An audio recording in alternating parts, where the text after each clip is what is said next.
খেলাপি ঋণ কমাতে পুনর্তফসিল করার সুযোগ বহু বছর ধরেই থাকলেও সর্বশেষ ২০২৩ সালে প্রথমবারের মতো পৃথক ঋণ পুনর্গঠন নীতিমালা চালু করা হয়, যাতে দীর্ঘমেয়াদে ঋণের শর্ত পরিবর্তনের সুযোগ দেওয়া হয়। শুধু ২০২৫ সালেই ১,৭০,৫০৩ কোটি টাকা ঋণ পুনর্তফসিল করা হয়। এরপরও কমেনি খেলাপি।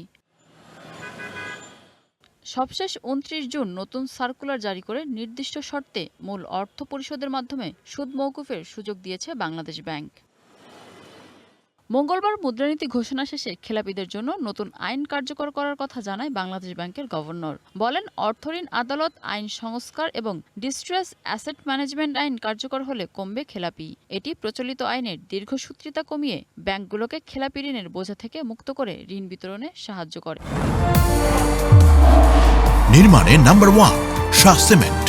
মানি লোন কোর্টে আমরা সরকারকে প্রস্তাব করছি যে এই কোর্টের বিচার যাতে 6 মাসে শেষ হয়। এই আইনটা যদি পাশ হয় আমি মনে করি 2027-এ এটা একটা ভিন্ন মাত্রা পাবে।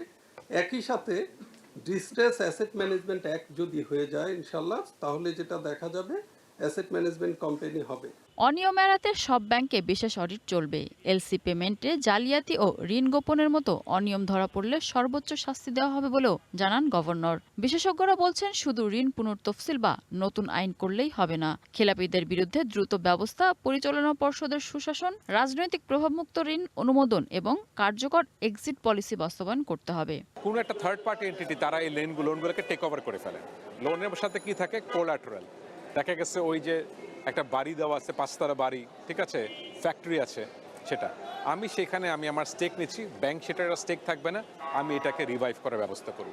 বাংলাদেশ ব্যাংকের তথ্যমতে চলতি বছরের মার্চ পর্যন্ত ব্যাংক খাতে খেলাপি দাঁড়িয়েছে 5,88,000 কোটি টাকা, যা মোট বিতরণকৃত ঋণের 32% আর বাজেটের 67%।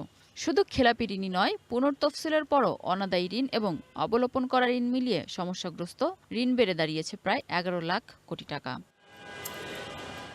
মিনা ফেরদাউস, ওয়ান নিউজ, ঢাকা।